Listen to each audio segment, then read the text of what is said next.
Et en fait, ce qui est fou, c'est de se rendre compte qu'on accompagne une femme qui est dans un comex ou qui est assistante dans une usine. 80% nous disent que c'est elles qui sont en charge du quotidien et qu'elles ont un conjoint qui gère occasionnellement. Et qu'elles ont un niveau de charge mentale entre 8 et 10. C'est que entre une femme qui a un enfant, qui n'a pas d'enfant et qui a des enfants, le temps qu'elle va passer à gérer son foyer va augmenter genre de 15 heures par semaine. Et entre un homme qui a pas d'enfant et qui a des enfants, ça va augmenter d'1 heure par semaine.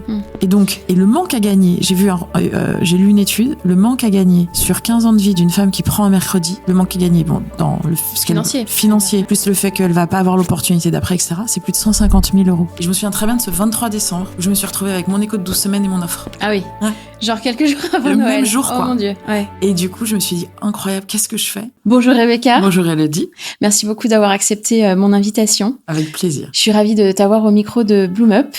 Aujourd'hui, on va parler de la charge mentale, un poids invisible qui pèse sur les épaules de beaucoup de parents. Mais avant de rentrer dans le vif du sujet, est-ce que tu pourrais nous parler un petit peu des grandes lignes de ton parcours ? Bien sûr. Je suis ravie d'être là. Donc moi, je suis Rebecca Fischer-Bensoussan. Je suis la cofondatrice de YOLO, dont on va probablement parler après, et qui est un service qui justement adresse le sujet de la charge mentale et des moments de forte tension dans la vie des parents, principalement. Et donc moi, avant de créer YOLO, j'ai travaillé pendant 15 ans en gestion d'actifs, en banque d'affaires. J'ai commencé ma carrière chez Morgan Stanley, où je suis restée 3 ans, après avoir fait l'ESSEC. Ensuite, j'ai rejoint Goldman Sachs, où je suis restée pendant 7 ans, et où j'ai eu 2 enfants. Et puis ensuite, j'ai rejoint Generali, et en 2019, je suis rentrée au comité de direction de Groupama Asset Management. Et je suis rentrée dans ce comité de direction enceinte de ma 3e. C'est vraiment ce chemin assez rare, oui, on peut en reparler. J'ai eu un patron qui était très audacieux à l'époque, en tout cas qui était assez innovant sur ces sujets. Et ça a été vraiment tout ce chemin qui m'a amenée à vouloir être entrepreneur et investir YOLO comme on le fait aujourd'hui. Alors justement, tu as évolué dans un milieu, le milieu de la finance, issu de l'assurance, donc des univers, on a l'impression de l'extérieur assez masculin. M'arrête évidemment si je dis des bêtises, mais du coup, je voulais savoir comment s'est passé en fait, du coup, tes différentes grossesses dans cet univers. Est-ce que tu as l'impression que ça t'a aidé ou au contraire freiné dans ta carrière ? C'est une très bonne question. Alors, déjà, l'asset management, donc la gestion d'actifs, c'est le métier de la banque qui est probablement le plus féminisé. Parce qu'en fait, pour le coup, on n'est pas sur les marchés financiers, donc il n'y a pas les mêmes contraintes horaires des marchés qui ouvrent très tôt, etc. Donc, globalement, il y a beaucoup plus de femmes. Ça reste quand même... la finance reste un milieu qui est quand même assez masculin. Néanmoins, je crois que ma plus grande chance, c'est d'avoir démarré cette carrière chez des anglo-saxons. Je dis souvent que j'ai été biberonnée au Woman Empowerment. Oui. Et c'est vrai. Oui. C'est-à-dire que j'ai été déjà recrutée par une femme qui était patronne de la gestion d'actifs de Morgan Stanley à Paris et qui avait 2 enfants. Et donc, qui était un peu un rôle modèle pour moi quand j'ai démarré. Et les rôles modèles, c'est quand même très important. Et puis après, je suis rentrée dans des programmes de woman leadership que les anglo-saxons ont mis en place très tôt. Et donc, j'ai très vite compris un certain nombre de choses sur la façon dont je devais me positionner, ma posture, ce que je pouvais attendre, la façon dont il fallait que j'aille exprimer ce que je voulais, que si j'attendais que on voit tout le travail que je faisais, je pouvais attendre très longtemps, etc. Et donc, j'ai compris beaucoup de codes très tôt, ce qui m'a vraiment permis, je pense, de pouvoir naviguer et de pouvoir aller chercher le poste d'après chaque fois que nécessaire, sans vraiment me poser plus de questions qu'un homme aurait pu se poser naturel. À ce moment-là. J'avais déjà déconstruit en fait très tôt beaucoup de croyances un peu limitantes. Et en fait, j'ai été promue pendant mes congés maternité chez Goldman Sachs. Donc, en fait, j'ai vraiment jamais vu ces moments comme un frein possible. Après, ça supposait de l'organisation, etc. pour le retour. Mais moi, j'ai jamais ressenti, j'ai eu la chance d'être dans des environnements qui ne m'ont pas fait ressentir que devenir mère pouvait être un frein à ma carrière. Et c'est d'autant plus vrai que en 2019, donc j'ai passé ces entretiens T'étais j'ai été chassée. Quand tu as passé tes entretiens ? Oui, en fait, j'étais dans un parcours de PMA. Et donc, évidemment, on sait que la PMA, c'est très aléatoire. Et donc, ça peut marcher ou ne pas marcher. Et j'avais une coach à l'époque qui m'avait, quand je lui avais expliqué que je passais ces entretiens, mais que j'étais aussi dans un parcours de PMA, elle m'avait dit, en fait, ok, mais un congé mat, c'est 4 mois, c'est un non-sujet. Mon mari m'avait dit pareil quand j'avais été chassée, en fait. Et je me disais, est-ce que je vais passer ces entretiens, est-ce que j'y vais pas, parce que bon, etc. Et mon mari m'avait dit, mais on sait même pas si elle va marcher, notre PMA. Donc, en fait, vas-y, on verra bien. Ouais. Et je me souviens très bien de ce 23 décembre, où je me suis retrouvée avec mon écho de 12 semaines et mon offre. Ah oui. Ouais. Genre quelques jours avant Noël. Le même jour, quoi. Oh mon Dieu. Ouais. Et du coup, je me suis dit, incroyable, qu'est-ce que je fais? Et j'avais appelé donc celui qui allait devenir mon patron, en lui disant, écoute, voilà, je vais accepter l'offre évidemment, mais voilà, je voulais quand même te dire, je pouvais pas te le dire avant, tu comprendras pourquoi, etc. Et là, j'avais eu un blanc. Et il m'avait dit, OK, je te rappelle dans 2 heures. Et 2 heures après, il m'a rappelé. Ouais. Et il m'a dit, il y a aucun problème. Pour nous, ça change absolument rien. On s'arrangera. Mais bon, t'es en forme pendant tes grossesses. J'avais dit, franchement, je suis au top. Et c'était vrai. Ouf. Je m'ai présagé, mais bon, j'ai été hyper portée par le projet, etc. Et donc, en fait, j'ai accouché. Je suis partie une semaine avant d'accoucher. Ouais, voilà. Mais c'était super. Et donc, en fait, tout ça n'a jamais été un frein pour moi. En revanche, c'est vrai que quand je me suis retrouvée, au moment du Covid, avec 3 enfants qui avaient 6, 4 et 8 mois, avec 60 personnes dans mes équipes, en étant sur les marchés financiers, donc avec quand même beaucoup d'inquiétudes à gérer de la part des clients dans une période qui était quand même extrêmement incertaine. Il y a être femme de ménage, nounou, maîtresse d'école. Là, vraiment, c'est la première fois de ma vie où je me suis dit, je vais pas y arriver, en fait. Et où là, c'est pas les grossesses, c'est la maternité dans son ensemble et le fait d'avoir osé le poste d'après et celui qui vraiment était le niveau, ça devenait vraiment difficile. Et c'est vraiment là où moi, en fait, je me suis rendu compte que c'était au prix de moi-même, au prix de ma santé mentale. Mon corps me le disait en fait depuis très longtemps, mais je l'avais pas vraiment écouté. Et c'est là que j'ai commencé en fait au départ à chercher de l'aide pour déléguer du perso. Qu'avec mon mari, on n'arrêtait pas de se dire ça doit exister, c'est pas possible. Et qu'en fait, on ne le trouvait pas. Et du coup, en discutant pour le coup avec beaucoup de femmes, des femmes dans mes équipes, des clientes, je me suis rendu compte que derrière ce sujet de la dite charge mentale, il y avait déjà une immense inégalité de genre.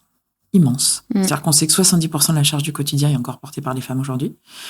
Que une femme sur 2 modifie son temps de travail dès une première maternité.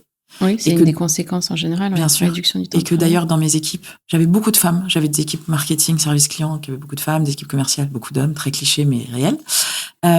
Et qu'en fait, le fait de me voir arriver enceinte dans ce rôle-là, et en fait, elle s'était dit, en fait, c'est possible.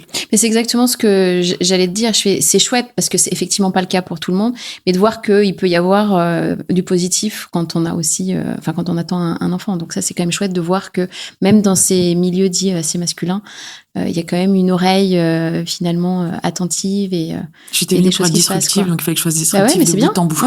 Ouais, mais exactement, ça a marché. Exactement. Et donc voilà, en fait, première maternité, premier temps de rupture dans la carrière des femmes. Prise de poste exécutif, 44% des femmes refusent un poste exécutif pour des raisons familiales. Donc, moi, je suis consciente d'avoir été très privilégiée dans le fait de ne pas avoir trop ces biais et trop ces injonctions, mais que autour de moi, la donne était très différente. Bien sûr. Et la réalité aujourd'hui, c'est que oui, la maternité est encore aujourd'hui un frein à la carrière des femmes. Et donc, ce qu'on a voulu faire chez YOLO, c'est justement permettre notamment aux femmes de leur donner les conditions de pouvoir, si elles le souhaitent, oser l'ambition et l'audace en leur donnant les moyens de le faire. Oui, effectivement, c'est le cas effectivement pour malheureusement encore pour beaucoup de femmes, soit parce que, comme tu dis, elles n'ont pas forcément la posture parce qu'elles ont des croyances limitantes ou n'osent pas. Et ça, c'est effectivement un biais qu'ont beaucoup de femmes encore et sur lequel il faut vraiment qu'on travaille, évidemment. Soit aussi parce que le milieu dans lequel elles évoluent leur font sortir que c'est pas toujours la meilleure nouvelle, quoi. Mais bon, voilà. Mais c'est vrai qu'il y a effectivement différentes cas de figure. Et je voulais aussi revenir un peu sur ce moment quand tu es toi, effectivement, il n'y a pas eu d'impact et ça s'est plutôt bien passé. Mais ce moment de retour de congé maternité, quand tu as laissé ton petit bout à la maison et que tu replonges dans le quotidien professionnel, comment t'as vécu ces périodes? Est-ce que t'as eu 3 enfants? Est-ce que ça a été différent à chaque grossesse? Ou est-ce que Déjà, je te dirais que au-delà du fait que mes maternités n'ont pas forcément eu d'impact, je te dirais même que je crois que être une femme et être mère a été une chance pour moi, en fait. Bon, dans ma vie en général, bien sûr, mais j'ai évolué dans un environnement qui était quand même très masculin, où il y avait peu de femmes qui levaient la main pour oser prendre le poste d'après. Et donc, et parfois j'ai été chassée, parce que bien sûr j'étais très compétente, mais aussi parce que j'étais une femme, et parce qu'il y a un moment donné où la société évolue, et qu'il fallait aussi être capable de trouver des femmes qui allaient vouloir prendre ces rôles. Et comme moi j'avais un parcours international, que je connaissais le retail, que voilà, je cochais beaucoup de cases qui ont fait que j'étais très visible, et beaucoup plus visible dans un environnement masculin que je ne l'aurais été dans un environnement plus féminin. Bien sûr. Donc moi j'ai toujours trouvé en fait que pour le coup ça avait été une chance pour moi, et que j'aurais probablement pas eu la carrière que j'ai eue dans cet environnement-là si j'avais été un homme, en fait. Bien sûr. Et donc, par rapport Au retour de congé maternité, en fait, moi j'ai 3 enfants. Entre mon premier retour et mon 3e retour, c'est le jour et la nuit, quoi. C'est-à-dire que premier enfant, on connaît rien, hein, on découvre absolument tout. En plus, moi, j'ai eu un bébé d'hiver. Mon mari est chef d'entreprise, donc il est reparti travailler très vite. Il n'y avait pas de congé paternité comme aujourd'hui. Puis même quand on est entrepreneur, on sait que c'est difficile. Donc j'ai été quand même très seule avec mon bébé. Et quand j'ai repris, j'avais pris une nounou à plein temps parce que moi, on était tous les deux dans des carrières très exigeantes qui faisaient qu'en plus je voyageais, etc. Donc il n'y avait pas d'autre solution. Puis j'avais pas eu de place de crèche, etc. Mais c'est vrai que le premier retour, j'avais l'impression d'être sur une autre planète, en fait. Je me disais, mais vraiment... Et donc, moi, j'avais voulu pas complètement couper. Parce qu'en fait, je me disais, si je coupe complètement, quand je vais revenir, je vais plus rien comprendre. Donc, j'avais quand même mes mails, je me tenais informée, etc. Et ça a été vrai pour mon premier retour. Pour mon 2e retour, c'était super parce qu'en fait, j'ai accouché en juin. Donc, j'ai eu tout l'été. C'était super d'accoucher. Au printemps, c'est vraiment pas la même. Ouais. Et puis, du coup, quand je suis rentrée, pareil, j'étais encore chez Goldman. Donc, j'avais fait ma place, j'avais mon rythme. J'étais attendue, tu vois. Donc, ça, c'était vraiment chouette. Et mon 3e retour de congé maternité, là, j'étais donc dans une entreprise française qui avait une politique sur le congé mat qui était très différent, où en fait, il ne voulait pas que je sois connectée. Alors que j'étais dans un comité de direction. Donc, j'avais dû obtenir une espèce de dérogation pour dire, mais moi, je veux pas complètement être coupée. Et mon organisation du quotidien, elle était hyper rodée parce que, une fois que t'as organisé autour d'une nounou, d'une orga du quotidien, enfin, un enfant de plus, un enfant de moins, j'ai envie de dire que ça ne change plus grand chose. Donc, mon orga, elle était vraiment en place. En revanche, j'étais dans un niveau de poste à responsabilité qui faisait que day one, il fallait que je sois 100% opérationnelle et où j'avais quand même l'impression d'avoir perdu des neurones, quoi. Ouais. Et où la reconnexion a été, je trouve, plus difficile. Et puis, on a été confinés super vite. Donc, avec la nécessité de mettre en place un plan de continuité d'activité, quelque chose qui a été vraiment très brutal, en fait. Et qui fait que je suis revenue sans jamais vraiment revenir. Parce que, bien sûr, je suis revenue quelques mois. Puis après, on a été confinés, donc tout a été en distanciel. Et puis après, il y avait du télétravail. Donc, en fait, tout ça a fait que j'ai eu une reprise qui a été très, très différente des précédentes et qui a été beaucoup plus challenging que les 2 premières. Ouais. Et de manière générale, tu avais trouvé ça facile ou compliqué de conjuguer justement ta vie personnelle avec ta vie professionnelle ? Donc, tu avais mis en place une organisation, mais est-ce que ça t'est venu assez rapidement et malgré cette organisation, qu'est-ce que tu ressentais sur cette mise Alors, moi, je suis quelqu'un qui est vraiment très doueuse, quoi. C'est-à-dire que je fais. J'ai toujours été dans l'hyper-anticipation, dans l'hyper-organisation, peut-être trop parfois. Donc, moi, je suis très doueuse et donc j'ai toujours été dans l'hyper-organisation, l'hyper-anticipation. J'ai toujours été hyper connectée. Donc, en fait, moi, ça m'a jamais vraiment pesé de passer du pro perso, du perso au pro, mais moi, mes vies ont toujours été très mêlées. Oui. J'ai jamais laissé le perso à la porte du pro et donc... Alors, qu'est-ce que tu as trouvé dur dans ces périodes de transition ? Ça n'a pas été difficile. En revanche, ce que j'ai trouvé difficile, c'est quelque chose qui, je crois, est très féminin. Tu vois, souvent, quand je discute de ces sujets avec beaucoup d'hommes, ils me disent... Ou même, je le vois, mon mari, quand il est au bureau, en fait. Et donc, s'il y a un problème, il le gérera plus tard, parce que là, il est au bureau. Mais moi, en fait, je suis tout le temps en alerte. J'étais tout le temps en alerte, tu vois. Donc, et puis c'est toujours pareil. Ton enfant est malade, on appelle la mère, on appelle la mère, on appelle la mère. Sûr, ouais. Donc en fait, moi, ce que j'ai trouvé dur, c'est ça, c'est d'essayer de me remettre dans quelque chose de pro, en ayant toujours cette espèce de conscience du fait que peut-être ton perso allait venir faire tomber ton château de cartes, tu vois, parce que cet équilibre est quand même un château de cartes. Et que si le socle de ton château de cartes s'effondre, en fait, le château, il s'effondre. Et en fait, c'est ça que j'ai trouvé difficile, c'est le fait de se dire que ça marche, ça tient, mais c'est vraiment fragile comme équilibre. Et donc, il faut pas le grain de sable qui se met dans la machine. D'essayer de mettre un peu, tu vois, les sacs de sable qui vont faire que la structure va tenir. Et la vie n'est pas comme ça. Non, c'est pas toujours possible de tout préparer, tout anticiper. Et donc moi, c'est ça que j'ai trouvé dur. C'est cette espèce de moment où tout d'un coup, il y a un truc où, je sais pas, ta nounou est malade. Moi, mes parents, ils habitent très loin, mes beaux-parents aussi. Donc en fait, on n'a vraiment pas de relais dans notre quotidien. Et donc, ce que j'ai trouvé très dur, c'est ça. C'est de se dire un peu je dois être au travail comme si j'avais pas d'enfant et je m'impose d'être chez moi comme si j'avais pas de travail. Tu vois, cette espèce de... Et en fait, ça ne marche pas et ça n'existe pas. Ouais, c'est une équation impossible. C'est une équation impossible. Et c'est ça qu'on veut aussi réconcilier chez YOLO. À partir du moment où les entreprises prennent en charge le perso de leurs salariés, c'est-à-dire qu'elles le considèrent dans leur entièreté. Et moi, je suis absolument convaincue que dans le monde d'aujourd'hui et le monde de demain, post-Covid, le pro est vraiment rentré dans le perso en plus. Et donc aujourd'hui, les attentes des salariés, des collaborateurs, c'est que l'entreprise care. Et c'est ça qu'on fait chez Hulot, c'est du care. Et ça permet, je crois, vraiment de réconcilier et de solidifier ce château de cartes, en fait. Bien sûr. Et là, tu étais sur ta voie toute tracée. Qu'est-ce qui a fait qu'à un moment donné, tu t'es dit stop? Enfin, est-ce qu'il y a eu un déclic? Pourquoi? Enfin, avoir décidé finalement de changer de cap complètement. Écoute, je vais te faire c'est très long la réponse que je vais te faire parce qu'il y a plein d'éléments en fait. C'est bon. Moi, je viens d'une famille d'entrepreneurs. D'accord. Tout le Donc, monde. tu avais déjà quand même un petit peu ça autour de toi. Je sais même pas comment j'ai pu être salariée pendant 15 ans en évoluant dans le milieu dans lequel j'évoluais. Ouais, okay. Mon père est chef d'entreprise, ma mère est avocate, mon mari est chef d'entreprise, mes grands-parents étaient chefs d'entreprise. Genre, tout le monde autour de moi était chef d'entreprise, avec évidemment la liberté et le risque que ça comporte. Moi, j'ai fait l'ESSEC et en fait, j'ai passé mon bac à 16 ans, j'ai fait une prépa, je suis rentrée à l'ESSEC et là, en vrai, je savais pas du tout ce que j'avais envie de faire. Je me suis vraiment laissée porter. J'ai fait la chaire LVMH, j'ai fait des stages dans le luxe, ça m'a pas plu. Je trouvais qu'intellectuellement, j'étais pas assez nourrie, en tout cas dans le niveau de job que j'aurais pu avoir au départ. Et donc, je me suis dit, qu'est-ce que je vais faire? Du coup, je suis allée me nourrir en faisant un peu de finance, mais comme je pensais être nulle en maths, je m'étais dit, les finances, c'est pas pour moi. Finalement, ça m'a bien plu. La chance et les rencontres de la vie ont fait que j'ai commencé à travailler en banque d'affaires américaine à Paris sans avoir jamais fait de finance à part un fondamental. Et après, je me suis laissée porter. Et j'étais dans un environnement qui était quand même très stimulant, très challengeant, avec des gens très smart que j'ai rencontrés et que je pense que j'aurais jamais rencontrés dans d'autres cadres. Et avec une dimension très intrapreneuriale. J'ai ouvert des marchés. Chez Goldman, je suis allée ouvrir le marché israélien, ce qui m'arrangeait, mes parents vivaient en Israël. Chaque fois que je suis allée quelque part, j'ai proposé des choses. On m'a donné la liberté de le faire. Donc, j'arrivais à être quand même très libre dans un cadre. Mais je savais quand même, tu vois, chaque congé mat, j'ai eu une idée de boîte. J'ai commencé à déposer des statuts, à faire des logos, à déposer. Et en fait, à chaque fois, je suis retournée dans mon job de salarié. Un peu comme si, tu vois, on m'avait donné une feuille et qu'on m'avait dit, tu peux aller un peu partout dans ta feuille. Parce que ça te rassurait? Je pense que j'avais, moi, mon énergie, je la trouve beaucoup dans l'autre. J'avais pas rencontré la personne avec qui j'avais envie de le faire. Mon mari, à ce moment-là, il montait sa boîte. Donc, on s'était dit que c'était pas le moment.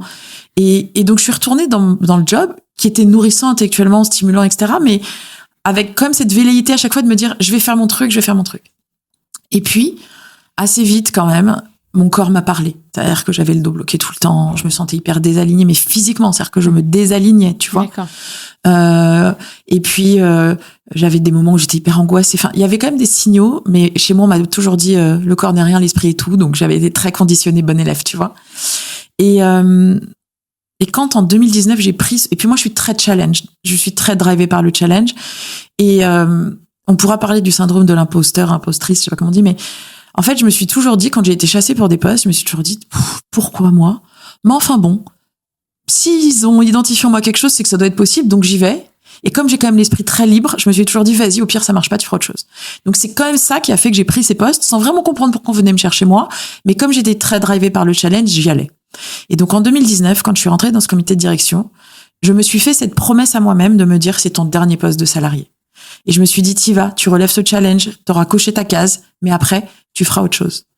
Et pendant cette période du Covid, qui vraiment a eu raison de moi, je dirais, je me revois un jour, c'était le 3e confinement, Emmanuel Macron avait dit, faut vraiment ne pas avoir d'enfants pour dire un truc comme ça, que on allait garder les enfants chez nous et télétravailler, parce qu'en fait, il fallait fermer plutôt les écoles. Moi, je me dis, mais comment je vais faire? Parce qu'en plus, il y avait école à distance, donc il fallait donner un iPad à l'un, un iPad à l'autre. J'avais un bébé. Enfin, c'était hyper dur. J'avais moi mes calls et tout ça. Et un jour, je me revois mettre l'iPad à l'un, mettre l'iPad à l'autre. Ils s'engueulent pour un stylo, ils se hurlent dessus, ils se roulent par terre. Je pète un plomb et je les attrape par les cheveux. Et je me vois le faire. Et je me dis, c'est pas possible, je peux plus, c'est terminé. En fait, je dois changer quelque chose dans cette vie. Et à l'époque, je me souviens qu'on avait fait venir à la maison, c'était un samedi, une coach parentale. Et elle était venue, et donc chacun devait parler, et j'avais passé 2h30 à pleurer. Et en fait, j'ai pris vraiment conscience de ce moment-là qu'il y avait quelque chose dans ma vie qui n'allait plus, et que c'était pas du tout lié à ma famille, c'était lié à cet équilibre que j'essayais de faire tenir et que j'arrivais plus à maintenir, en fait. Et ça a été vraiment ça, l'élément qui m'a fait me dire, ok, maintenant tu t'es dit que t'allais le faire, tu vas le faire. Et en fait, le besoin d'YOLO est né d'un besoin que j'ai eu moi, et qui en fait était bien plus universel que le mien. Et un jour, j'ai eu cette discussion avec mon patron et on s'est tous les deux dit que c'était bien que ça s'arrête. Et je peux pas te dire, dans mon ventre, ce déjeuner-là, je m'en souviens vraiment très bien, tu vois, c'était genre le 18 octobre 2021. Et je me souviens très bien de ce déjeuner où il me dit, bah voilà, Rebecca, on s'en est déjà parlé, je pense qu'effectivement, il va falloir probablement que nos chemins vont se séparer. Et j'ai eu une espèce de truc dans mon ventre qui s'est libéré. Mais j'ai ressenti que c'était la chance de ma vie, tu vois. Mm-hmm. Et vraiment, c'est ce moment-là où je me suis dit, franchement, vas-y, fonce, ça y est. T'as ton idée, elle a un sens, elle va t'aider toi, et donc c'est sûr qu'elle va aider les autres. Creuse, vas-y. En plus, je partais quand même avec un peu de sous, donc tout ça me permettait aussi, parce que moi je voulais absolument pas dépendre de mon mari. Pour moi, c'était très important d'être extrêmement libre, de pouvoir faire des choix, et donc je voulais aussi me donner les conditions de pouvoir le faire dans un contexte qui me le permettait. Donc il fallait, tu vois, c'était vraiment un cheminement en fait. Bien sûr. Et justement, du coup, t'as décidé de te lancer et de créer YOLO. Quel est ton constat un peu sur ce sujet de la charge mentale ? Pourquoi, à ton avis, on en est encore là, j'ai envie de te dire. Déjà, la bonne nouvelle, c'est que les lignes bougent. En chemin pour venir ici, j'ai écouté une radio, je sais même pas ce que c'est, je suis tombée sur une radio, il y avait un père qui parlait de sa paternité et qui disait à quel point il avait envie de l'investir pleinement autant que sa femme, de pas être l'aidant de sa femme, et que en fait, il parlait de charge mentale. C'est rare d'entendre des hommes parler de charge mentale, tu vois. Bien sûr. Et il disait que la charge mentale, c'est pas d'aller faire les courses et de se demander ce qui manque, que c'est pas de savoir d'avoir une liste de body à acheter, mais c'est de savoir la taille. Et en fait, c'est ça. Sur le chemin, tu vois, en réfléchissant justement à notre rencontre, je me disais quand même, les lignes bougent. Et je le vois chez YOLO parce que aujourd'hui, on accompagne aussi des hommes. Et c'est des papas qui ont demandé YOLO à leur entreprise parce que ils sont dans des contextes de double carrière, parce qu'ils ont des enfants en bas âge et qui veulent prendre pleinement leur rôle. Prendre pleinement leur rôle. Une fois qu'on a dit ça, le constat, c'est quand même que on porte encore aujourd'hui le fruit d'une société qui a été et qui est encore très patriarcale. Bien sûr. Avec des rôles très définis, avec des codes sociaux très forts, avec des attentes et des injonctions sociales liées au genre qui sont encore immenses. Et je crois beaucoup que la génération de nos enfants va créer une société qui est vraiment différente, mais que encore aujourd'hui, le constat est là et on le voit parce que quand on démarre donc chez YOLO, on a réinventé l'assistanat personnel pour le mettre au service des salariés. Et pour permettre notamment aux mères actives d'investir leur carrière sans renoncer à leur vie de famille, en leur permettant de déléguer toute leur to-do list du quotidien à une assistante personnelle qu'on appelle une alliée. Et quand on démarre ces accompagnements, on pose des questions sur la charge mentale pour savoir de quel point de départ on part. Et en fait, ce qui est fou, c'est de se rendre compte qu'on accompagne une femme qui est dans un comex ou qui est assistante dans une usine. 80% nous disent que c'est elles qui sont en charge du quotidien et qu'elles ont un conjoint qui gère occasionnellement. Et qu'elles ont un niveau de charge mentale entre 8 et 10. Et ça, c'est une réalité d'aujourd'hui. Et donc, bien sûr qu'il faut accepter de lâcher prise, bien sûr qu'il faut accepter de laisser la place à l'autre, bien sûr que... Mais encore aujourd'hui, ton enfant est malade, l'école t'appelle. Y a un problème à la crèche, l'école t'appelle. Ton enfant tombe au foot, l'école t'appelle. Tu vois, je veux dire, il faut aussi faire l'exercice de mettre le second parent en premier parent, tu vois. Sûr. Et je crois que tant qu'on en sera encore dans un moment où on aura un modèle où le congé maternité dure 4 mois, le congé paternité dure 1 mois, qui peut être pris en même temps que celui de la mère, et qu'on ne permet pas aux pères d'être seuls avec leur enfant dès les premières semaines, dès les premiers mois, pour qu'ils prennent pleinement leur place, on risque de se maintenir dans une société qui reste encore avec un premier parent et un second parent, alors qu'en fait, tout le monde devrait être des coparents. Coparents, bien sûr. Et quand tu regardes les modèles nordiques, scandinaves, ça existe. En fait, moi, je suis absolument sûre que la clé, c'est que le second parent soit seul avec l'enfant comme l'est la mère.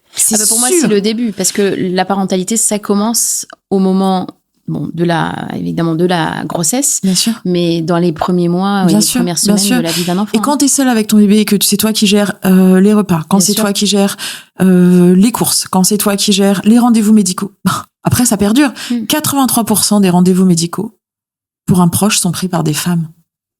Tu vois, c'est quand même un chiffre de dingue. Je crois que c'est des chiffres sur Doctolib là qui sont. Bien sûr. Ouais. Donc en fait, le constat il est là. Après, nous avec Camille, mon associé, on s'est dit on va pas attendre 3 générations que les choses se rééquilibrent. On va adresser ce constat de manière hyper simple, hyper pragmatique. On va faire bouger des lignes. Et l'idée c'est pas de dire à une femme t'as déjà beaucoup de charge mentale, donc je vais te donner YOLO, comme ça je te rajoute de la charge à la charge. Nous, on a fait le choix de se dire, on va passer par celles qui sont le plus vulnérables parce que dans ces moments de vie où la conciliation des temps de vie est si difficile, en revanche, l'alliée, l'assistante personnelle, elle va trouver sa place dans le couple. Et on le voit, ça marche. C'est-à-dire qu'il y a des sujets, donc t'as ton allié, tu vas lui demander de faire quelque chose pour toi. Ton mari va te dire, tiens, est-ce que tu pourrais... Tu vas lui dire, écoute, t'as qu'à demander à Elsa.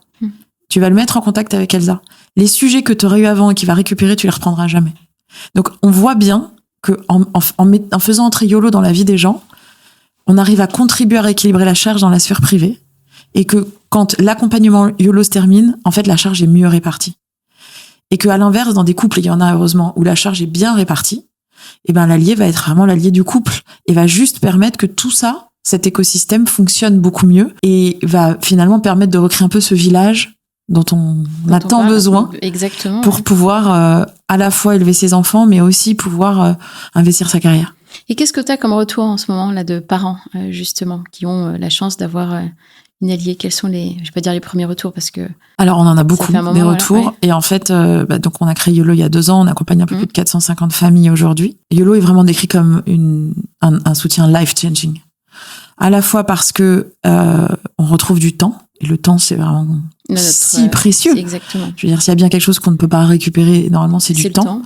Et avec l'accompagnement YOLO, on redonne à minima 3 heures de temps par semaine. Ça représente 1 mois par an. Puis c'est du temps de qualité que tu récupères. Et c'est du temps de qualité que tu récupères. C'est du temps pour toi, c'est du temps pour tes proches, c'est du temps pour ton job, pour prendre le poste après, pour ce que tu veux, en tout cas pour ce qui est important pour toi.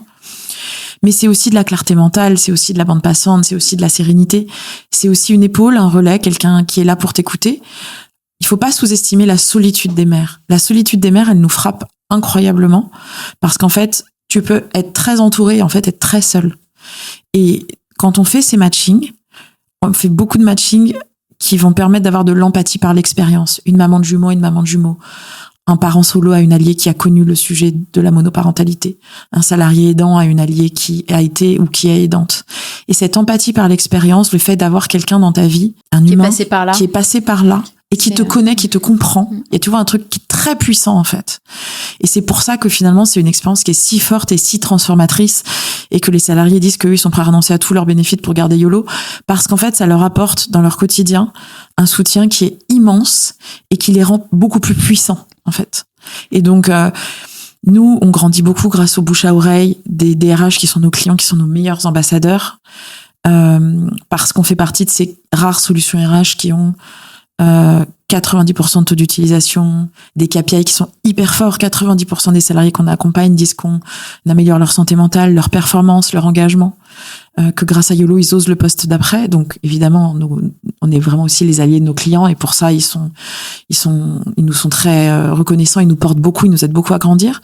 Mais ce qui est encore plus fort, c'est que les bénéficiaires du service YOLO, donc qui peuvent être des femmes et des hommes, on a aujourd'hui évidemment, comme tu peux l'imaginer, plus de femmes que d'hommes, se saisissent de YOLO pour en parler autour d'eux, sans qu'on leur demande rien.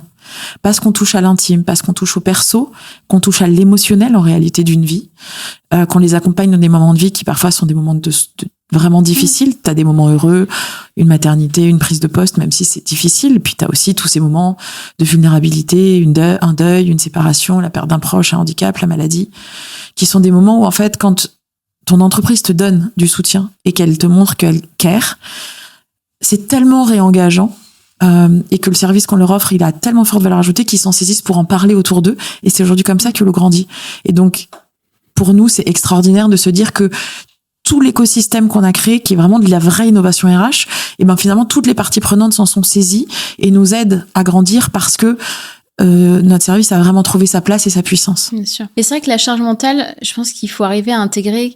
Enfin, qu'il y a un vrai enjeu autour de ça, mais que c'est pas juste une question d'organisation. Non. C'est, comme tu l'as expliqué, ça va au-delà de la simple orga de la journée, etc. Ça apporte effectivement du temps de qualité aux gens, ça permet de souffler, ça permet de se recentrer. Enfin, il y a quand même beaucoup plus de choses que juste la simple organisation d'une journée. Mais la vraie charge mentale, c'est pas tant de faire, c'est de penser. Et en fait, on vit quand même dans une société aujourd'hui où il y a des injonctions tellement fortes sur les femmes.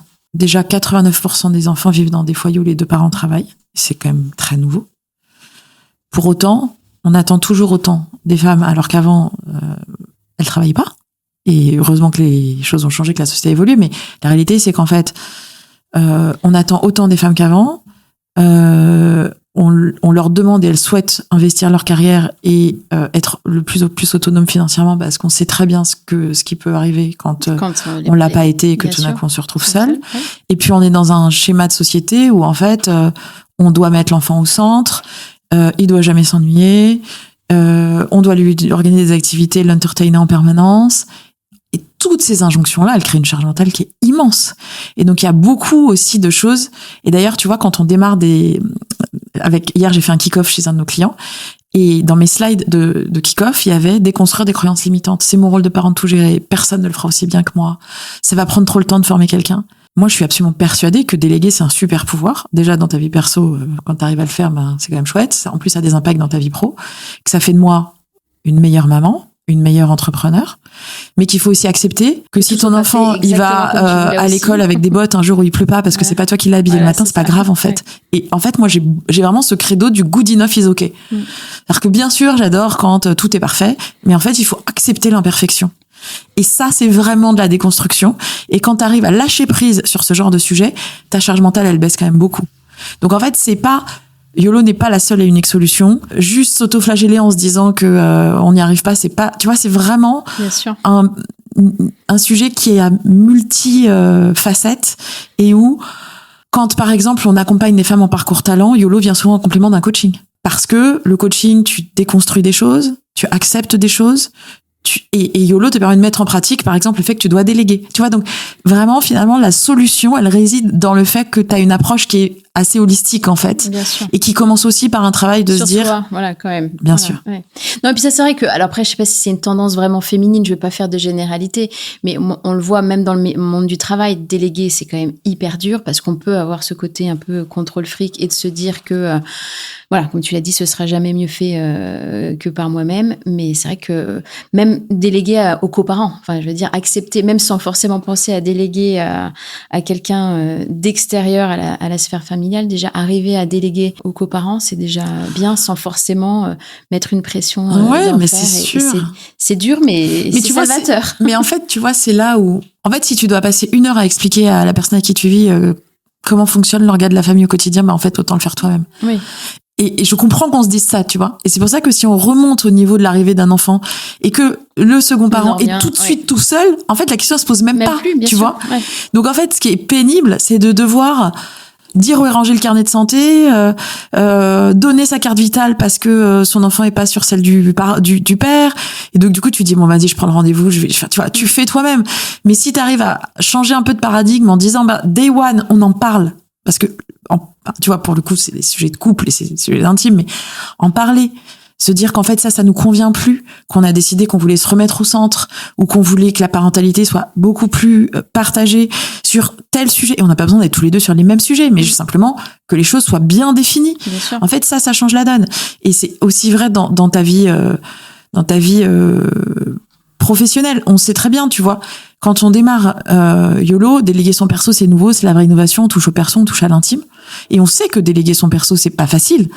Et donc, t'as différents cas de figure. T'as des femmes qui arrivent, elles sont tellement en surmenage qu'elles arrivent avec leur to-do list et elles ont l'impression que, tu vois, il y a un côté qui est hyper salvateur de j'ai enfin quelqu'un qui va m'entendre, qui va m'écouter, qui va me comprendre, qui balance leur truc et ça marche, mais tout de suite. Et celle-là, si tu veux, c'est juste qu'elles attendaient cette espèce de soupape. Et elles étaient hyper prêtes, mais parce que juste, il n'y avait pas le choix, c'était vraiment au prix d'elles-mêmes. Et puis, t'en as d'autres qui ont besoin de plus de temps pour faire confiance, mais qui sont aussi conscientes du fait que ça va leur apporter beaucoup dans la durée. C'est une relation que tu dois investir au départ. C'est pour ça que c'est un peu comme un couple, tu vois. Au départ, tu dois apprendre à te connaître, tu dois te faire du feedback. Oui, de confiance. La confiance, elle doit se créer. Mais quand quand ce binôme est mis en place et qu'il fonctionne, c'est tellement puissant. Et donc, et c'est vrai aussi quand tu dois travailler sur la délégation avec tes équipes, un bon manager, c'est quelqu'un qui donne l'exemple, mais c'est quelqu'un qui sait déléguer, qui sait valoriser, qui sait donner du feedback. C'est pas quelqu'un qui fait parce que son équipe fait mal. Donc, et tout ça, c'est quelque chose qui prend du temps et qui s'accompagne. Et qu'est-ce qu'il faudrait faire pour que la tendance s'inverse vraiment, à ton avis ? La tendance sur la charge mentale, justement, que ce ne soit plus à ce point en déséquilibre. Moi, je crois que c'est vraiment un sujet d'éducation. En fait, la charge mentale, c'est un sujet politique. La maternité est un sujet politique. Et en fait, la façon dont on va éduquer nos filles, mais et aussi surtout nos fils. Oui, bien sûr. C'est une vraie responsabilité d'élever des petits garçons en ce moment, je trouve. C'est une vraie responsabilité. D'ailleurs, c'est marrant, j'ai une photo il y a très longtemps de mon fils qui sait même pas lire, il doit avoir 5 ans. Il est sur un transat avec un livre qui s'appelle « Tu seras féministe, mon fils ». Ah, c'est bien ça. Mais c'est une grande responsabilité. Et en même temps, je crois vraiment que c'est l'éducation, la déconstruction de normes sociales. Tu vois, ces biais de genre, ils sont à tous les niveaux. Le premier temps de décrochage des petites filles en maths, c'est en CP. Ouais, enfin, j'avais jamais entendu ça, mais... Il y a plein d'études qui te le montrent aujourd'hui, qui te montrent aussi que dans les crèches, de manière très inconsciente et à la maison, on va donner des jeux de construction aux garçons, des poupées aux filles, tu vois, des choses dont on n'est même pas conscient et qu'on voudrait pouvoir déconstruire, mais c'est simplement comme ça qu'on a été éduqués. Et donc, l'éducation qu'on va donner à nos fils, l'éducation qu'on va donner à nos filles, tu vois, on le voit, moi je le vois, mes cousines qui ont des enfants aujourd'hui, les papas sont tellement plus investis que dans les générations d'avant. Enfin, génération, on parle de 10 ans d'écart, tu vois, mais en fait, ça se joue déjà maintenant dans la place du père, dans le fait qu'aujourd'hui, ton congé paternité, il n'y en a pas encore beaucoup qui le prennent, mais ceux qui le prennent, ils le prennent pleinement, ils veulent pleinement investir leur rôle. Donc, je dirais que c'est tant des initiatives individuelles comme celles qu'on porte nous, que des changements de société qui doivent être légiférés, que l'éducation que nous on doit donner et la façon dont l'école aussi accompagne, le fait qu'on amène les filles à faire des sciences, le fait qu'on empêche les filles de décrocher des maths, le fait qu'on amène aussi les garçons vers des métiers qui peuvent être perçus comme étant plus féminins, tous les métiers du soin. Moi je le vois, nos alliés chez YOLO, c'est que des femmes. Aujourd'hui on a décidé que c'était un choix et qu'on l'assumait. Mais au départ, on a eu peut-être 2-3 candidatures d'hommes sur 2000, tu vois. Ouais. Ça dit quelque chose de notre société. Sûr, ouais. Le CARE, c'est pour l'instant investi principalement par les femmes. Exactement. Donc, en fait, je crois que c'est un engagement très fort, c'est des combats qu'on doit porter et que sur les prochaines générations, les choses auront vraiment bougé, mais que c'est aussi une vigilance de tous les instants, en fait. Oui, bien sûr. De te dire... de regarder autour de toi, de parfois dire à tes amis des choses qui sont pas très agréables parce qu'en fait tu te rends compte qu'eux ne sont pas conscients de tout ce qu'ils reproduisent et qu'en fait tu vois, c'est aussi c'est beaucoup de communication. Moi je me souviens qu'à l'époque tout le monde disait ta mère est hyper féministe et tout, et c'était peut-être perçu comme très excessif, mais en fait ça m'a donné un socle de conscience tellement fort. Quand j'ai rencontré mon mari, j'avais 18 ans et je rentrais à l'ESSEC et ma mère j'avais dit on va habiter ensemble et tout. Au bout d'un an elle m'avait dit ok mais je te paye une femme de ménage. Elle m'a dit, parce que sinon tu vas arrêter tes études. Je lui ai dit, complètement folle, pourquoi elle me dit ça, tu vois. Et en fait, je comprends aujourd'hui pourquoi elle m'a dit ça. Parce qu'en fait, j'ai vu à l'école des filles s'installer avec la personne qu'elles avaient rencontrée, et puis s'installer dans un quotidien qui font que finalement, elles ont lâché leur diplôme, qu'elles ont eu des enfants et que c'était fini. Tu vois. Et en fait, c'est aussi ces valeurs-là que tu transmets à tes enfants. C'est tout ce que tu leur annonces de manière un peu trop régulière, mais qui vont aussi leur permettre que le jour venu, ils soient en conscience de leur choix, de leur non-choix et du fait qu'ils sont aussi porteurs de la suite. Oui, puis c'est des représentations. On parlerait de rôle modèle au début. Toi, c'est ce que tu as eu dans l'entreprise dans laquelle tu as été. Mais en tant que parent, c'est aussi ce que tu es, un rôle modèle. Donc, si tu vois ta mère travailler et essayer de continuer à tout gérer et t'as le père assis dans un canapé, forcément, c'est sûr. Ça peut pas fonctionner. Donc, mais moi, je dis toujours, quand on me demande, parfois, je rencontre des jeunes filles qui me demandent ça serait quoi votre conseil, et ça fait vraiment vieille conne ce que je vais dire, mais c'est choisissez bien votre conjoint, quoi. Mais c'est tellement la base de tout. Mais bien sûr.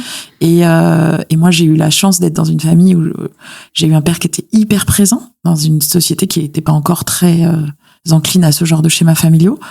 Mes 2 parents travaillaient, mais ma mère avait des responsabilités politiques. Elle travaillait en cabinet ministériel, donc elle travaillait énormément. Et mon père avait son entreprise, donc il était beaucoup plus flexible. Alors il voyageait aussi, mais il a pris une place de père dans un quotidien. Moi, je suis dans 84, qui était pas celle des pères de mes amis. Hein.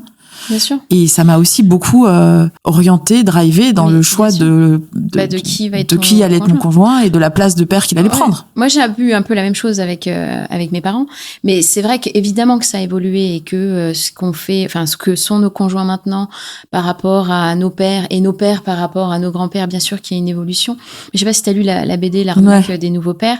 C'est un peu ça, c'est-à-dire qu'il y a bien sûr des changements et c'est super, mais sur la répartition, il y a encore pas mal de choses où c'est... Alors, évidemment, on généralise pas pour tout le monde, mais c'est les bons moments un peu plus pour eux et la galère du quotidien un peu plus pour la maman. Mais tu sais, les tâches sont tellement... voilà. On sait, aujourd'hui, les stats le montrent, les hommes vont faire du jardinage et sortir les poubelles. Voilà. Leur faire prendre le bain, etc. Et encore, peut-être pas pour tout le monde, mais bon, et le moment les femmes vont être beaucoup plus dans la logistique du quotidien. Exactement. Et tu vois, il y a des chiffres qui sont assez dingues. C'est que entre une femme qui a un enfant, qui n'a pas d'enfant et qui a des enfants, le temps qu'elle va passer à gérer son foyer va augmenter genre de 15 heures par semaine. Et entre un homme qui a pas d'enfant et qui a des enfants, ça va augmenter d'1 heure par semaine. Ouais. Tu vois? Donc en fait, bien sûr que c'est mieux qu'avant, mais il y a encore un immense chemin et surtout un immense chemin sur, tu vois ce que je te disais tout à l'heure, sur le fait de dire, je prends ma part, mais je la prends aussi dans le fait de penser à cette logistique du quotidien qui ne devrait pas nécessairement incomber aux mères parce qu'elles ont dû le faire au départ, parce qu'elles étaient seules pour le gérer et que donc finalement t'instaures quelque chose que tu ne peux presque plus déconstruire, c'est trop tard. Et en fait la différence, elle est vraiment, l'enjeu il est vraiment là-dessus et c'est pour ça que moi je suis convaincue que tout se joue dans les premiers mois de vie de l'arrivée des enfants. Bien sûr. Et moi je disais au tout début que c'est vraiment une charge invisible souvent. Donc et en entreprise notamment, toi qui es au contact des entreprises, des DRH, est-ce que tu as l'impression que ça s'améliore sur la prise en compte de cette charge mentale ou au contraire que ça stagne ou ça s'empire? Il y a une prise de conscience du fait qu'il y a un problème. Et que ce problème, il est systémique et qu'il a des impacts sur la performance. On sait aujourd'hui, en France, on sait qu'en 2030, 25% des salariés seront aidants et que 85% des aidants sont des femmes. On sait que la monoparentalité, c'est la première cause de précarisation des femmes. Et que 85% de la garde exclusive aujourd'hui, c'est chez les mères. Tout ça, l'entreprise le sait. En revanche, elle ne sait pas comment l'adresser forcément. Donc bien sûr, il y a des initiatives, la parole se libère et c'est tant mieux. Mais l'entreprise, elle a un rôle social qui est évident et qui prend le relais des pouvoirs publics parce qu'il n'y a pas vraiment le choix et que c'est aussi sa responsabilité. Mais ça reste encore... tu vois, ce qu'on fait chez YOLO, c'est l'innovation RH, c'est rendre visible des choses invisibles, en fait. À partir du moment où un salarié est accompagné par YOLO, c'est qu'il est dans un moment de forte tension qu'on rend visible. C'est quoi, du coup, l'enjeu pour les entreprises, justement? C'est pour ça que je te dis que ils sont ouverts aujourd'hui à des solutions concrètes et pragmatiques qui vont leur permettre de pouvoir adresser à la fin des fins, ce qui va compter, c'est que l'entreprise, elle se doit d'être performante, d'être capable de se transformer, d'être capable d'évoluer dans un environnement qui est quand même très incertain, et donc d'avoir des key people, des personnes qui sont capables d'arriver le matin, motivées, à porter des projets, à s'engager, à être efficaces. Et l'objectif, du coup, derrière, c'est de pouvoir se dire, OK, qu'est-ce qui, dans la vie de ces personnes, va être un frein pour empêcher cet objectif beaucoup plus collectif? Donc, YOLO est un morceau de la solution qui prouve que le fait qu'on ait pu trouver notre place en faisant de l'innovation RH sur un marché B2B de groupes du CAC 40 prouve que l'invisible devient visible. Pour autant, le chemin est encore long parce que c'est quand même très nouveau que l'entreprise s'occupe du perso. On le sait, pendant très longtemps, on mettait notre masque, on arrivait poker face en entreprise et hop, on redevenait... Ça fait un peu penser à cette série, tu sais, où il y a une série, je sais plus si tu l'as vue, mais où en fait t'as une espèce de formule magique où quand t'arrives au bureau, tu n'es plus que pro et quand tu sors du bureau, tu redeviens perso. Ouais. Donc tu vois, c'est très et en fait aujourd'hui, nos vies sont très entremêlées et donc cet invisible devient visible. On parlait de la PMA tout à l'heure, on parle de plus en plus de la ménopause, de la santé des femmes. Donc la parole se libère vraiment, parfois peut-être de manière un peu excessive, mais ça permet de commencer à rendre visibles des choses qui ne l'étaient pas aujourd'hui et qui, je crois, profondément relève du rôle de l'entreprise. Et les DRH et les CEO qui sont innovants et qui ont une vision de là où ils veulent emmener leur entreprise demain sont capables aujourd'hui et ont envie d'adresser ces sujets. Mais ça reste encore un tabou parce que être capable d'aller voir son manager et de lui dire j'ai un handicap invisible, être capable d'aller voir son manager et de lui dire je fais un parcours de PMA, etc. C'est quand même s'ouvrir à une vulnérabilité dont tu ne mesures pas encore la conséquence qu'elle peut avoir sur ta carrière. Et donc ça prend du temps aussi de créer la confiance et le socle de solidité qui va te permettre de te dire, et toutes les entreprises ne sont pas en capacité de le recevoir, on le sait. Bien sûr, non. Et puis il y a un vrai enjeu de sensibilisation, de formation des managers, des RH. Bien sûr. Et donc rendre tout ça visible, ça prend du temps. Mais les environnements qui sont capables de l'accueillir, elles ont en leur sein des collaborateurs qui sont plus performants. Ça, c'est une certitude. Bien sûr. Et puis après, tu parlais de la société, elle a évolué. Certes, les femmes travaillent depuis un moment, mais maintenant, il y a un peu une obligation, enfin, notamment dans les grandes villes. Avoir les deux parents qui travaillent, c'est une nécessité. C'est maintenant très difficile d'avoir une personne qui arrive à subvenir aux besoins d'une famille, globalement. Donc, il y a aussi un peu cette obligation. Ça devient effectivement aussi dans une société de plus en plus compliquée. Donc, il y a un moment donné, le rôle des femmes au travail est nécessaire, aussi par... on disait, souci d'indépendance, etc. Donc là, il n'y a pas de remise en question, mais le modèle du travail n'évolue pas. Le modèle de société reste le même qu'il y a. Mais nous, on dit très souvent que si on repense l'entreprise pour les femmes, on la repense pour tous. Exactement. Et on sait aussi que, tu vois, le sujet des crèches, il manque. Tu vois, c'est très paradoxal parce que j'ai échangé avec la directrice générale d'un réseau de crèches qui me disait qu'en fait, dans les grandes villes, ils ferment des crèches. Il y a tellement de gens qui ont quitté les grandes villes, qui ferment des crèches parce qu'en fait, ils ont plus assez de. Il y a trop de berceaux pour le nombre de gens qui veulent une crèche. Et pour autant, beaucoup de femmes arrêtent de travailler, se mettent en 4/5e, voire même en 3/5e, pour des problèmes de mode de garde, et que quand ils font les economics, ils se rendent compte qu'en fait, ça coûte moins cher à une femme d'arrêter de travailler pendant un jour et demi plutôt que de prendre un mode de garde. Et donc, et le manque à gagner, j'ai lu une étude, le manque à gagner sur 15 ans de vie d'une femme qui prend un mercredi, le manque à gagner, dans le financier, plus le fait qu'elle va pas avoir l'opportunité d'après, etc., c'est plus de 150 000 euros. Tu vois? Et donc, c'est pour ça que je dis, c'est vraiment un sujet qui est multi-facette et qui doit avoir des réponses qui sont à tous les niveaux, au niveau de la société, au niveau de l'entreprise, au niveau individuel, etc. Parce qu'en fait, la réalité, c'est que quand quelqu'un doit renoncer, c'est une femme. Encore aujourd'hui, quand quelqu'un doit renoncer, c'est une femme. Quand quelqu'un doit diminuer son ambition, dans la plupart des cas, c'est une femme. Pourquoi? Parce qu'au départ, elle a eu des trous dans sa carrière. Elle a pris un congé maternité. Parfois, elle a pris un congé parental parce qu'elle n'avait pas de solution de garde. Et puis après, quand le poste d'après lui a été proposé, elle l'a pas pris parce qu'elle s'est dit que ses réalités de vie ne le permettaient pas, etc. Et donc, t'as quand même un schéma. De salaire, et c'est du coup le plus logique. Et à la retraite, en fait, le manque à gagner sur la retraite, il est immense. Il a été chiffré aujourd'hui. Tout ça doit être chiffré pour prendre sa place. Et en fait, tu sais, on dit souvent, il faut compter les femmes pour que les femmes comptent. Tous ces sujets aujourd'hui, ils sont de plus en plus chiffrés et c'est une très bonne nouvelle parce que ça permet de mettre une réalité en face et de pouvoir vraiment mettre en place des solutions. Mais on reproduit encore aujourd'hui des schémas d'inégalité sociale et d'inégalité de genre qui sont liés à des manquements dans les politiques publiques ou dans des manquements liés à l'opportunité. Enfin, tu vois, c'est le coût d'opportunité d'être mère, en fait. Tout ce dont on discute là, c'est le coût d'opportunité d'être mère. Oui, et puis on voit que le taux de natalité baisse aussi. Bien sûr. Parce qu'effectivement... On peut pas vouloir un réarmement démographique si on permet pas aux mères de pouvoir prendre leur place, si on n'apporte pas des solutions concrètes sur les modes de garde. Puis c'est un terme qui est tellement guerrier parce que c'est un coût d'avoir un enfant, mais c'est aussi un coût dans sa carrière. Combien de femmes veulent plus d'enfants aujourd'hui? C'est incroyable. Mais oui. Parce que c'est vu comme trop de contraintes et puis trop de freins. Mais tu vois ce que je trouve dans ta carrière. Non, mais c'est incroyable dans le sens où en fait, moi je crois que je fais encore partie d'une génération en fait, la question ne se posait même pas. Tu vois, c'était quelque chose de. Parfois, tu pouvais pas avoir d'enfants et la vie faisait que tu pouvais pas avoir d'enfants, mais tu te mariais, t'avais des enfants. Tu vois, c'est un peu fairy tale. Voilà, ils se mariaient, avec beaucoup d'enfants.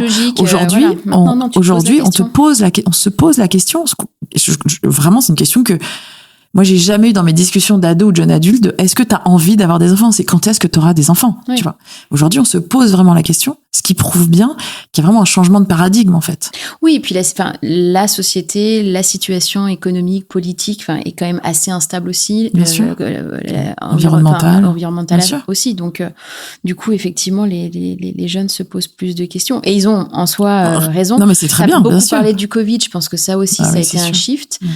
Pour les entreprises aussi, mais c'est vrai que il faut arriver à adapter un peu ce modèle de société de travail pour pour arriver à prendre tout ça en compte, quoi. Mais est-ce que toi, selon toi, quelles seraient les 3 priorités pour aider concrètement, justement, les parents pour réduire cette charge mentale et notamment au travail? À nouveau, je pense qu'il y a des niveaux micro et des niveaux macro, en fait. Le niveau micro, c'est, tu sais, parfois, il y a des modèles de famille où il y a des coparents qui sont juste des gens qui se sont rencontrés pour être coparents et qui créent une espèce d'accord de parentalité. Tu vois, j'ai déjà eu cet échange avec des gens qui ont posé les règles parce qu'ils ont décidé de faire un enfant ensemble et de pas vivre ensemble. Et donc, c'est vraiment un modèle de famille très nouveau. Ils ont posé ils ont fait une espèce de, ouais, c'est ça, comme d'accord, presque notarié, tu vois, de voilà comment on va élever notre enfant. D'accord. Et en fait, je trouve que c'est tellement smart. C'est-à-dire que, tu vois, quand tu décides de faire un enfant avec quelqu'un, toi, tu viens avec ta propre histoire, l'autre vient avec sa propre histoire, et tu peux pas déjà savoir le parent que tu vas être. Et en fait, je trouve que ce truc de se poser la question, de se dire quel parent on veut être, quelle place on veut prendre, c'est quoi la façon dont nous on veut être avec notre enfant, c'est quoi nos propres limites, la place qu'on veut donner à l'autre, etc. Si tu le fais pas avant, parce que globalement, je pense que personne n'a l'idée de le faire avant, mais je pense que c'est une bonne idée, on devrait avoir la capacité d'être dans ce genre de tu sais, un peu, cette coach parentale nous avait dit, faites des conseils de famille, tu vois, un peu des conseils de couple où tu te dis, ok, c'est quoi notre difficulté, comment t'es-toi par rapport à ça, tu vois, vraiment cette communication, elle est tellement importante et on sait que les mères doivent lâcher prise et on sait que les pères doivent prendre plus de place, mais c'est dans les deux sens, c'est-à-dire qu'il faut leur laisser cette place et il faut aussi que les mères acceptent de lâcher, donc ça c'est un immense travail à deux. Et puis après, je pense que au niveau de l'entreprise, on sait que moi, des femmes ambitieuses, j'en connais plein.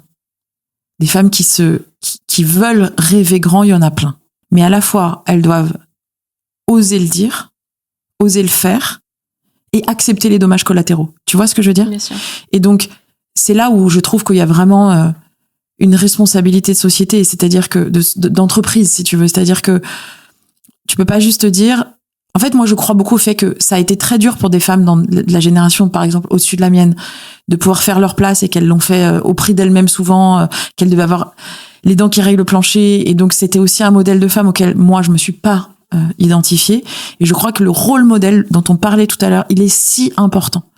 Et donc, tu vois, on dit souvent, it doesn't have to be so hard. C'est-à-dire vraiment, c'est pas parce que toi ça a été dur pour toi que tu dois pas mettre l'échelle, tu dois mettre l'échelle au suivant et pas leur enlever, tu vois.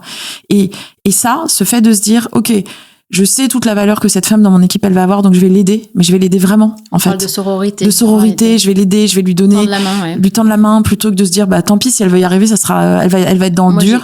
Moi j'ai galéré, ça sera pareil pour toi. Voilà. En fait, ça c'est vraiment un changement de paradigme, et moi ça on le voit beaucoup, tu vois, je vois beaucoup.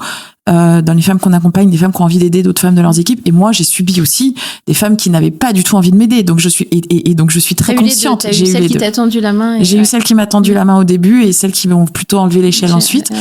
Mais c'est là où il y a une vraie responsabilité de société en fait, et d'être capable de, si t'as des rôles modèles de femmes qui ont des enfants, qui sont pas complètement dépressives, qui ne hurlent pas sur leurs équipes et qui prennent le job d'après et qui savent s'entourer.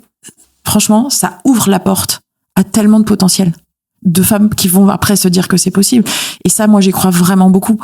Et puis après, évidemment, t'as les services comme le nôtre et comme d'autres qui vont vraiment donner les conditions pour réussir et qui sont en fait des outils RH qui vont permettre de faire la différence.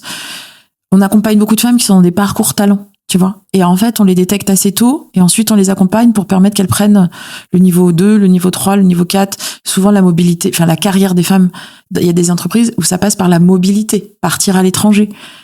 En fait, on sait très bien que un homme, il va prendre une mobilité, il va dire trop bien, allez, on y va, et sa femme, elle va dire bon, ok. Et puis en fait, une femme, quand on va lui proposer une mobilité, elle va rentrer, elle va en parler à son mari, elle va en parler à ses enfants, et puis t'as une chance sur deux qu'elle revienne en disant non, désolé, ça marche pas.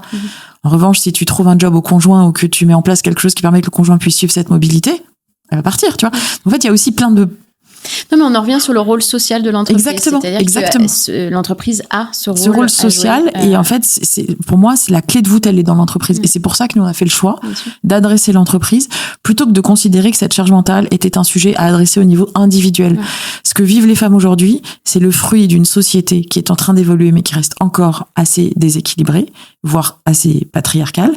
Et donc, nous, avec Camille, on a fait le choix de se dire que on allait changer ligne au niveau de l'entreprise et de pas considérer que c'était la responsabilité d'une femme de gérer ce sujet à son micro-niveau. Et ça, je crois vraiment que l'enjeu, il est là. Parce qu'il est systémique, en fait, du coup. Donc toi, t'es maman de 3 enfants. Ouais. Comment tu fais au quotidien pour gérer ce quotidien de maman de 3 enfants et en plus d'être entrepreneur Bah déjà, j'ai une alliée YOLO. Ah bah voilà. La base, que je remercie tous les jours.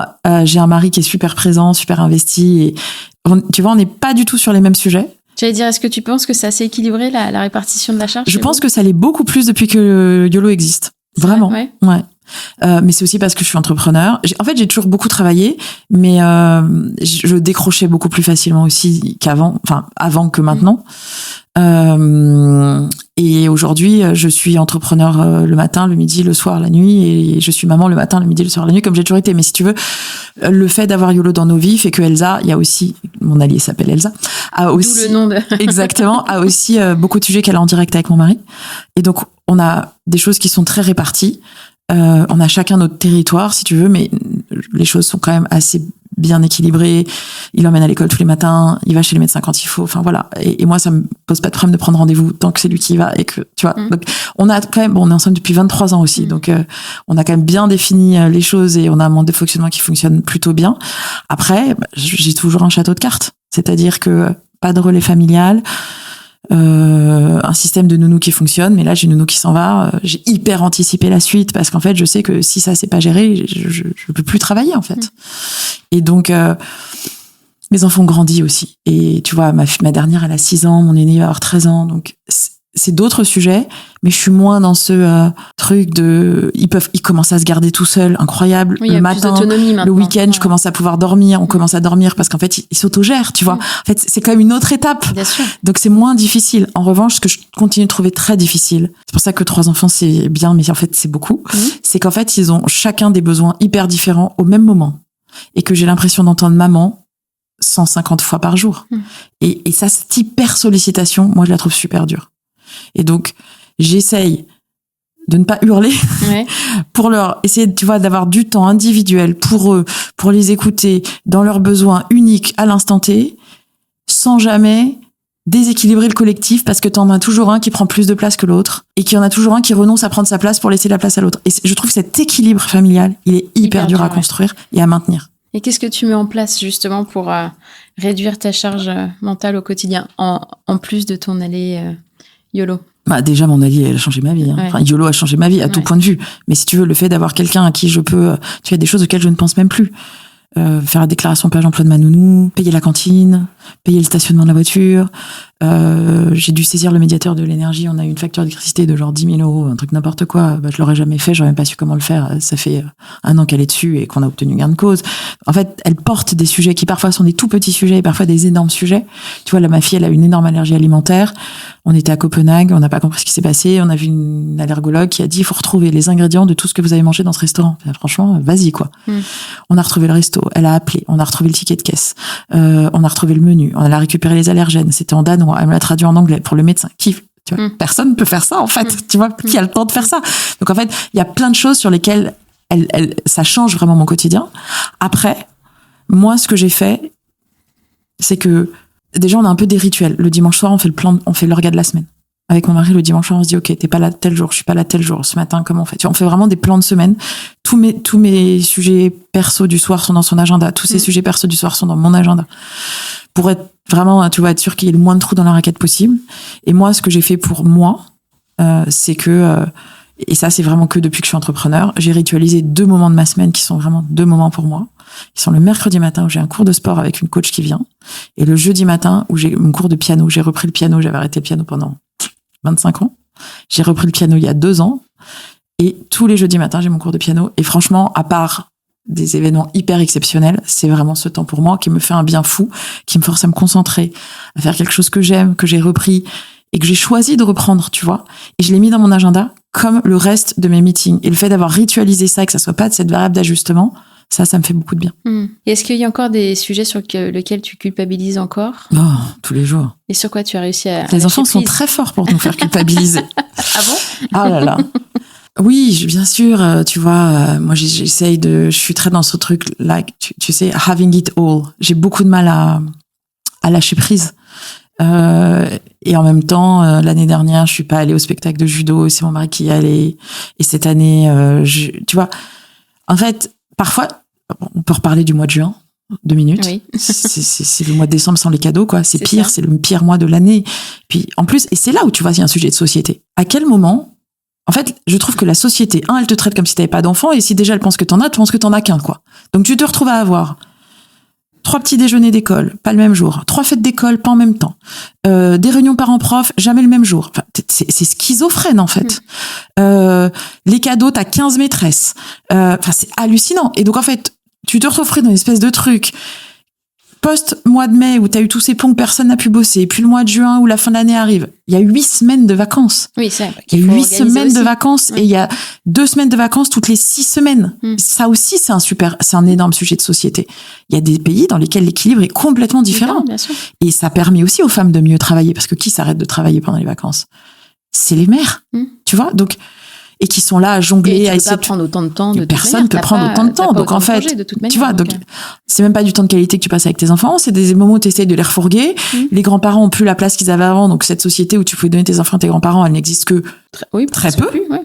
Donc en fait, là aussi, c'est un changement de société qui doit se produire. Et donc ce mois de juin, il est quand même absolument terrible. T'es censé préparer ta rentrée, t'arrives, t'es au bout du roule, t'as pas pu travailler comme tu voulais. T'as été dans une espèce un peu comme le rat dans la roue pendant tout le mois. Et donc finalement, c'est une culpabilité. Je trouve qu'en fait, c'est une culpabilité permanente parce qu'en fait, quand t'as une famille nombreuse comme moi et comme plein d'autres, en fait, presque tu dois choisir un enfant par rapport à l'autre. Et donc, comme tu peux pas tout faire, tu dis, OK, donc là, je vais faire ça pour lui, ça, je vais faire ça pour elle, ça, je vais faire ça pour elle. Et tu es obligé de lui expliquer que, non, là, en fait, t'as une réunion, que donc tu peux pas tout faire. Donc, en fait, je trouve que tout ça est extrêmement culpabilisant. Et en même temps, quand mes enfants, mon fils il a grandi donc, mais quand mes filles me disent oh maman tu sors encore ce soir parce que tu sais c'est ça aussi qui est difficile, c'est que quand tu développes une boîte, tu dois faire du réseau, le réseau tu le fais le soir. Moi la journée mes enfants ils me voient pas, mais je travaille de la maison parce que nos bureaux sont encore aujourd'hui à la maison. Et donc moi à la maison je suis là et quand elles rentrent je pars souvent. Et donc j'ai beaucoup ce truc de oh mais maman tu vois pas le soir. Ah ouais. Et moi, maintenant, tu vois, au début, j'étais un peu à me flageller, à me dire, oh, c'est vrai, quand même. Bon, déjà, j'essaye de jamais être dehors plus de 2 fois par semaine.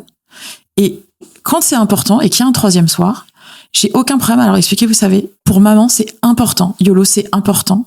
Le projet que je porte, il me nourrit. Je travaille à mon échelle. Tu sais, c'est un peu ce petit colibri à vous laisser une société qui vous permettra de prendre pleinement votre place. Et donc, je considère que c'est là où est ma place ce soir. Mais on se verra demain, on se verra ce week-end. Et en fait, le fait de l'assumer pleinement et de leur dire, en fait, je le fais pour moi, ça me fait plaisir. Et avant d'être votre maman, je suis aussi une entité, une femme qui a des besoins. Et c'est comme ça. Et en fait, si moi, je mets mon masque à oxygène, je pourrais mettre le vôtre. Cette prise de conscience-là de je dois d'abord mettre mon masque à oxygène et avant de mettre le leur, ça a changé ma vie. Vraiment. Comme dans les avions. Qu'est-ce que la parentalité t'a appris sur toi, même indirectement? Tout. Vraiment tout. Moi, j'étais quelqu'un qui, avant d'être maman, était extrêmement anxieuse. Je ne sais pas pourquoi la maternité m'a beaucoup apaisée par rapport à ça. Bon, je suis toujours dans l'hyper-anticipation et l'organisation de tout, mais c'est plus du tout les mêmes angoisses. J'étais vraiment quelqu'un d'angoissé. Et la maternité m'a beaucoup apaisée. En revanche, le parcours de maternité qui a été le mien, qui a été assez complexe, parce que j'ai dû faire beaucoup de PMA, etc., m'a montré à quel point j'avais une résilience et une force de vie immense. Et qui m'a rendue assez confiante, en fait, sur ma capacité à faire face à tout. Et après, la parentalité m'a fait me rendre compte que j'étais absolument pas patiente et que je crois que j'ai fait le deuil du fait de le devenir. Et qu'en fait, c'est comme ça.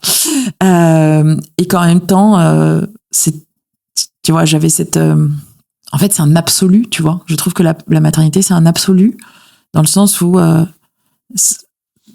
ça t'engage, ça te responsabilise, et en même temps, c'est quelque chose qui est tellement pur dans la relation que tu as avec tes enfants que c'est très puissant. Et moi, j'ai toujours voulu avoir de l'impact. J'ai eu des parents très engagés. J'ai été militante, mes parents étaient militants, donc j'ai toujours été très, très, très touchée par les injustices. Et je me suis toujours dit, et c'est pour ça que j'ai aussi changé de vie professionnelle, c'est que j'étais dans un environnement qui n'était pas très propice à ça. Et moi, je voulais vraiment avoir ma contribution au monde, en fait.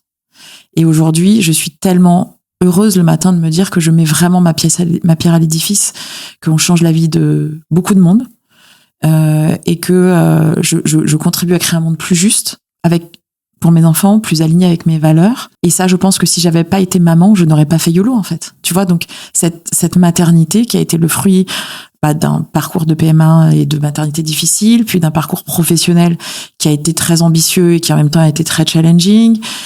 Le Covid et la mère que j'ai été pendant ce moment-là, c'est ça qui fait que j'ai pu faire YOLO aujourd'hui, que je l'aurais pas fait il y a 15 ans. Et aujourd'hui, je n'ai jamais eu autant l'impression d'être à ma place.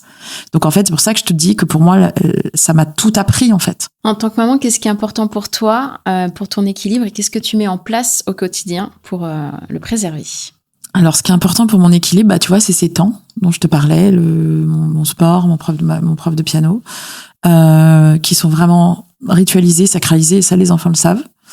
Ce qui est important aussi pour moi, et j'y n'arrive que très difficilement, mais mon mari prend le relais, donc c'est très bien, c'est que moi, on a toujours voulu que quand le soir nos enfants sont couchés, c'est terminé, c'est le temps des adultes. Et ça, c'est vraiment précieux pour moi.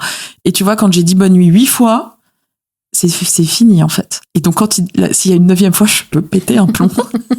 Et donc ça fait vraiment partie de mon équilibre de me dire que j'ai ce temps le soir avec mon mari, ce temps un peu que j'ai un peu l'impression de le voler au quotidien, tu vois, ce temps de calme qui parfois est un peu trop tard d'ailleurs et que j'essaye de remettre plus dans des horaires normaux, mais d'avoir un temps pour moi, pour regarder une série, pour écouter un podcast, pour lire un bouquin, tu vois, où la maison est calme, où il y a plus rien. C'est vraiment mon sas de décompression dont j'ai vraiment besoin. Après, comme on dit souvent, c'est balagan, c'est le bordel, quoi. Une famille nombreuse, c'est quand même le bordel, quoi. Mais en fait, c'est une espèce de bordel où chacun trouve sa place, où tout le monde parle fort, où tout le monde crie. J'ai même emmené ma dernière voir l'ORL parce qu'on avait l'impression qu'elle était sourde, mais en fait, juste, elle parle fort parce que c'est une 3e et qu'il faut qu'elle trouve sa place, tu vois. Donc chez nous, il y a quand même beaucoup de bruit, et le bruit, je trouve que c'est vraiment le plus difficile. En termes de, tu vois, de niveau mental. Ouais. Mais je fais pas partie de ces mères, tu sais, un peu dans le sketch de Florence Foresti où tout le monde parle à voix basse. Oui. Chez nous, c'est quand même le bordel. Mais bon, on s'aime, donc voilà, ça marche. C'est l'essentiel. Voilà. Et si tu avais un conseil à donner à la jeune maman que tu étais à l'époque, quel serait-il? Tout passe. Tout passe. Ça, vraiment, si j'avais su à 28 ans que tout passait, je crois que j'aurais été une mère beaucoup plus apaisée, quoi. Tu vois? Je me revois sur les pavés à essayer d'endormir mon fils, couché par terre, à essayer d'endormir ma fille, et à le vivre hyper mal, en fait. À me dire, j'y arrive pas, je suis une mère en carton, pourquoi il est comme ça? Tu vois, être dans un truc qui était avec beaucoup de colère. Et en fait, quand on a eu notre 3e et qu'on a décidé que c'était la 3e, enfin que c'était la dernière, et que tout ce qu'on vivait, c'était la dernière fois, tu changes de prisme. Ça a pris en fait, plus rien ne te pèse, parce que tu sais que c'est la dernière fois. Et quand c'était dur, avec mon mari, on se regardait, on se disait tout passe. Et ça nous a permis d'avoir un recul sur le quotidien immense. Et je crois vraiment que c'est ça le meilleur conseil que j'aurais dû me donner, en fait. Merci Rebecca. Merci beaucoup pour cet échange hyper inspirant et sans filtre. Et je suis sûre que ça va donner espoir et de l'inspiration à d'autres. Trop bien. Merci. Merci de m'avoir invitée.